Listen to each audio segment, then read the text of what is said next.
오늘 우리에게 주시는 하나님 말씀은 욥기 6장 14절에서 30절 말씀입니다. 낙심한 자가 비록 전능자를 경외하기를 저버릴지라도 그의 친구로부터 동정을 받느니라.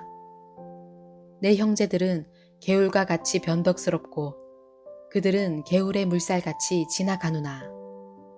얼음이 녹으면 물이 검어지며 눈이 그 속에 감추어질지라도 따뜻하면 마르고 더우면 그 자리에서 아주 없어지나니. 대상들은 그들의 길을 벗어나서 삭막한 들에 들어가 멸망하느니라. 대마의 떼들이 그것을 바라보고 스바의 행인들도 그것을 사모하다가 거기 와서는 바라던 것을 부끄러워하고 낙심하느니라. 이제 너희는 아무것도 아니로구나. 너희가 두려운 일을 본즉 겁내는구나. 내가 언제 너희에게 무엇을 달라고 말했더냐. 나를 위하여 너희 재물을 선물로 달라고 하더냐. 내가 언제 말하기를 원수의 손에서 나를 구원하라 하더냐. 폭군의 손에서 나를 구원하라 하더냐. 내게 가르쳐서 나의 허물된 것을 깨닫게 하라.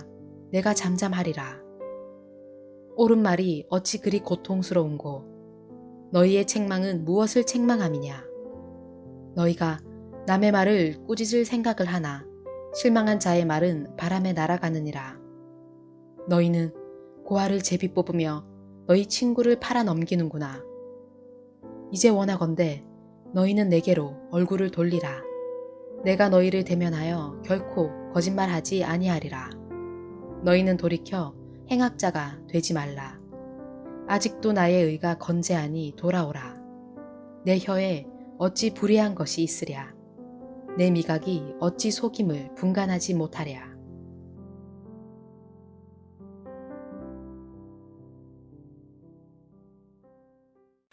욥기서 6장 14절부터 30절까지는 욥이 친구들에 대한 실망과 분노를 표현하고 있는 부분입니다.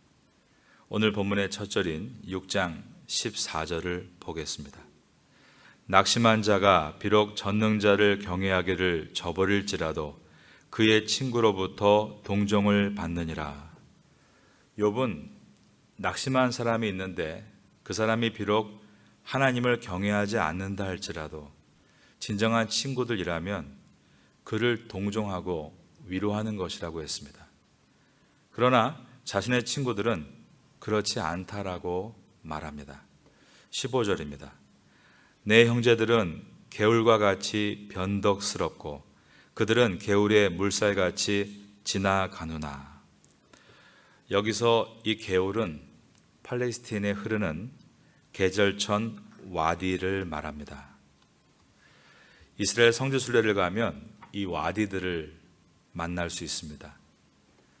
낮은 계곡으로 되어 있고 건기에는 물이 아예 한 방울도 없습니다.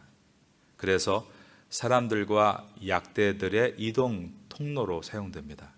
그러다가 우기철에는 개천과 같이 물이 콸콸 흘러 내려갑니다. 16절입니다. 얼음이 녹으면 물이 검어지며 눈이 그 속에 감추어질지라도. 우기철에는 헐몬산의 얼음이 녹아서 물이 콸콸 흘러내리면서 땅을 후벼 파며 흐르므로 물이 검어질 만큼 많은 물이 되어 흘러가는 것입니다. 17절입니다. 따뜻하면 마르고 더우면 그 자리에서 아주 없어지나니. 이처럼 건기철에는 물 한 방울 찾아볼 수 없는 것이 팔레스틴의 개울, 바로 와디입니다.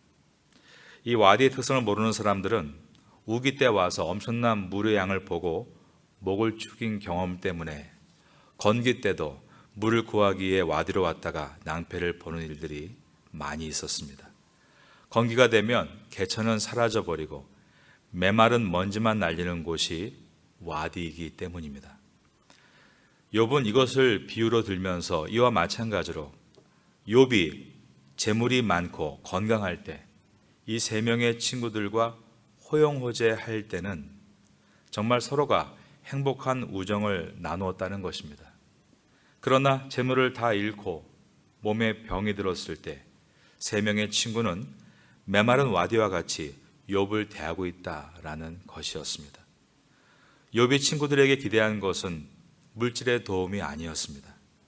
자신의 고통을 식혀줄 위로와 격려의 생수였습니다. 그러나 친구들에게서 발견한 것은 쓰디쓴 비난과 어설픈 가르침이었습니다. 기대가 컸던 만큼 그 큰 메마름을 친구로부터 얻을 때 고통은 더 컸다는 것입니다. 18절입니다. 대상들은 그들의 길을 벗어나서 삭막한 들에 들어가 멸망하느니라. 이것은 욥의 자신의 고통을 표현하고 있는 것입니다. 그러나 이러한 친구들의 모습은 욥뿐 아니라 다른 사람들에게도 고통을 안겨주는 가해자가 될 것을 경고합니다. 19절과 20절입니다. 대마의 떼들이 그것을 바라보고 스바의 행인들도 그것을 사모하다가, 여기에 나와 있는 대마라는 상인은 바로 욥의 친구 엘리바스의 상인들을 말합니다. 엘리바스는 대마 사람으로서 욥과 같은 많은 낙타를 이끌고 무역을 하는 대상이었기 때문입니다. 욥은 엘리바스의 모습을 보니 그가 이끄는 사람들에게도 많은 곤란을 주게 될 것이다 라고 말합니다. 잔뜩 기대를 갖게 했다가 실망을 주는 사람은 리더십에서 좋은 점수를 줄 수 없습니다. 진정한 친구인 척 하면서 필요할 때 등을 돌리는 사람은 우정에 있어서 높은 점수를 줄 수 없는 것입니다.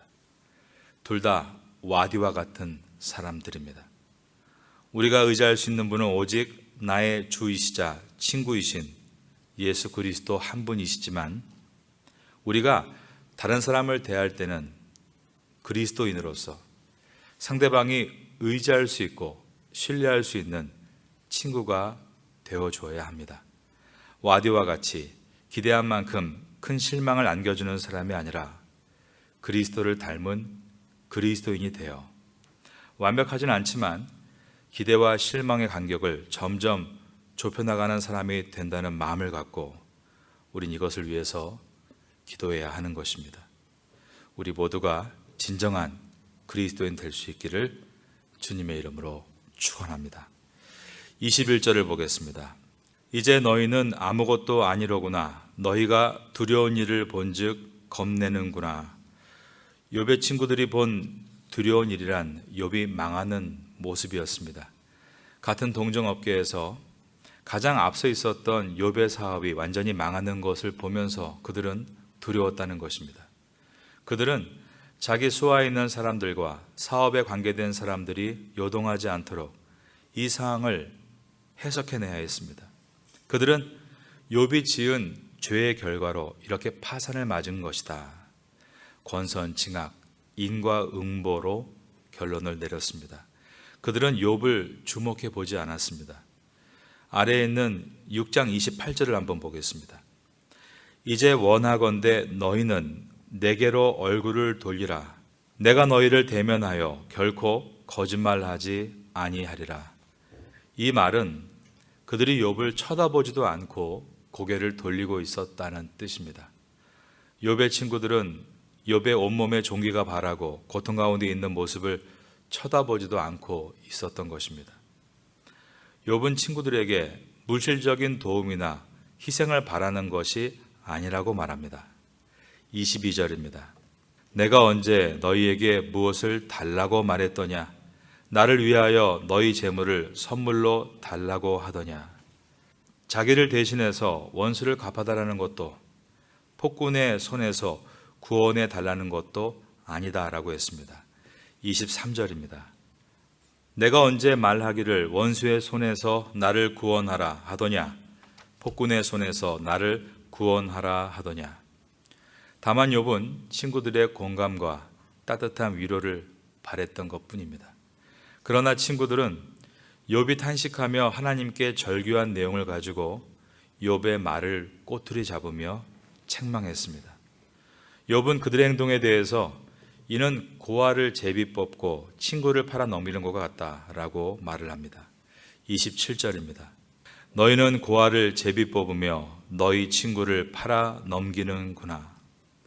오늘 이 본문의 욥의 고통은 사실은 어떠한 한 분을 예표하고 있습니다. 바로 이 땅에 오신 삼위의 하나님 예수 그리스도입니다. 예수님이 병자를 고쳐주시고 오병이어로 5천 명을 먹이실 때, 소위 흥하셨을 때 사람들은 마치 우기철에 와디 흐르는 개천물처럼 구름대와 같이 예수님께 모여들었던 것입니다. 모두가 예수님과 좋은 관계를 맺으려 했고 자신은 좋은 제자라고 소개하고 또 어떤 이는 자신은 당신의 좋은 친구라고 자신을 소개했습니다. 그러나 예수님께서 십자가를 지시는 시간이 점점 가까워오자 사람들은 하나하나 예수님을 떠나기 시작했습니다. 너희는 고아를 제비 뽑으며 너희 친구를 팔아 넘기는구나 라고 말씀한 27절과 같이 예수님은 제자의 손에 이끌려 은 30에 팔리셨고 그분의 옷은 로마 군사들에 의해 제비 뽑히셔야 했다는 것입니다.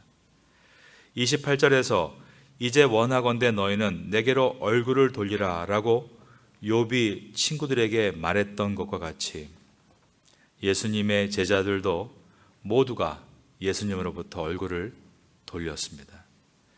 그러다가 마주친 사람이 있습니다. 바로 베드로입니다. 베드로는 정말 와디와 같은 사람이었습니다.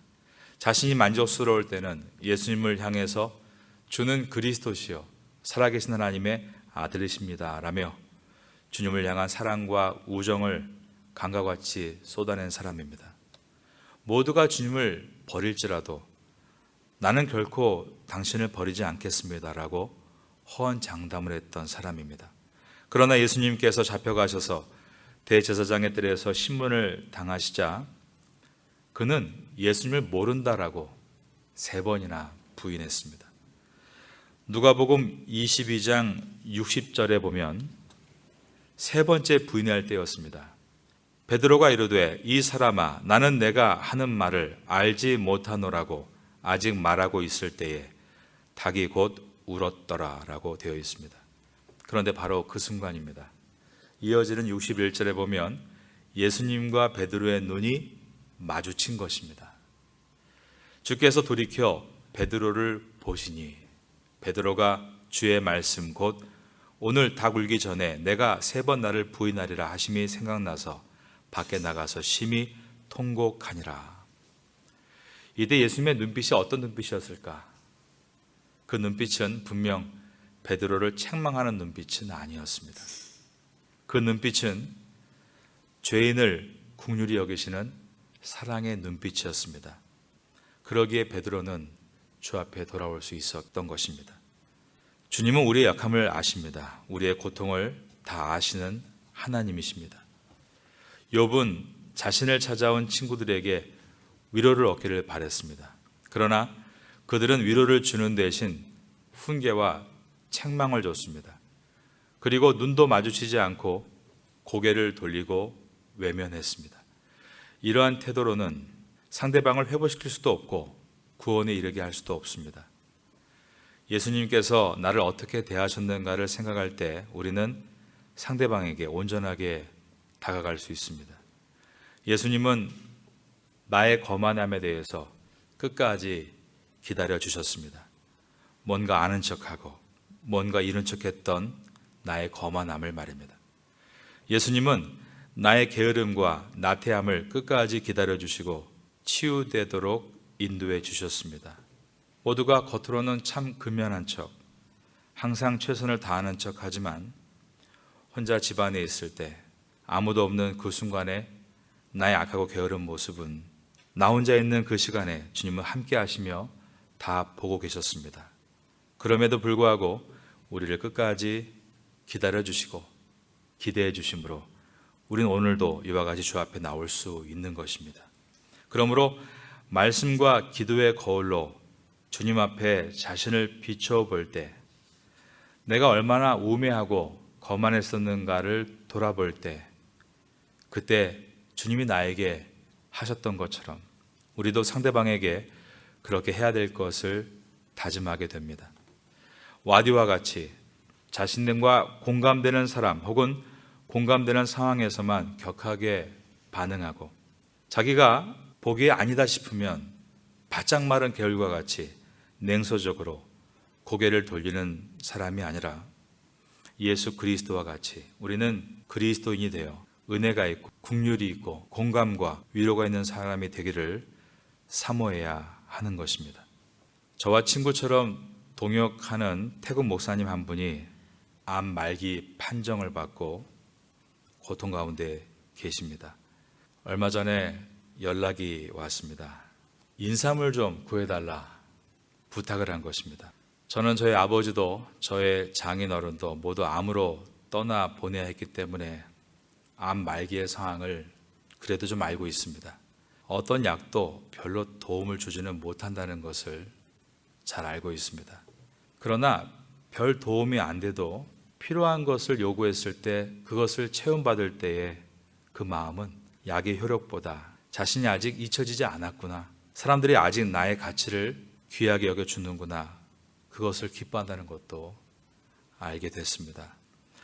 그래서 문자를 주셨길래 적극적으로 연락을 드리고 또 어제 열심히 인삼을 구해서 제 사비로 다 사가지고 오늘 아침에 보내드리려고 합니다. 그리고 계속 그분을 위해서 기도하고 그분이 필요한 것이 있다면 즉각적으로 도와드리려고 합니다. 그 이유는 저도 마찬가지입니다. 저 스스로가 와디와 같은 친구가 아니라 예수 그리스도를 닮은 그리스도인이 되고 싶기 때문입니다. 이런 모습을 일관되게 유지한다는 것은 우리의 능력으로 할 수 없습니다. 욥기서와 같은 고난의 말씀을 묵상하며 우리의 삶을 돌아볼 때, 그리고 성령께서 우리의 마음을 감동시켜 주실 때 우리는 어느 누구를 대하든지 와디와 같은 뜨거울 땐 뜨겁고 차가울 땐 등을 돌리는 사람이 아니라 예수 그리스도와 같이 내 배 안에서 생수가 끝없이 흘러나오는 그러한 좋은 친구가 될 수 있는 것입니다. 우리 구주 예수 그리스도를 본받아서 성숙한 신앙을 사모하는 우리 모두가 될 수 있기를 예수님의 이름으로 축원합니다.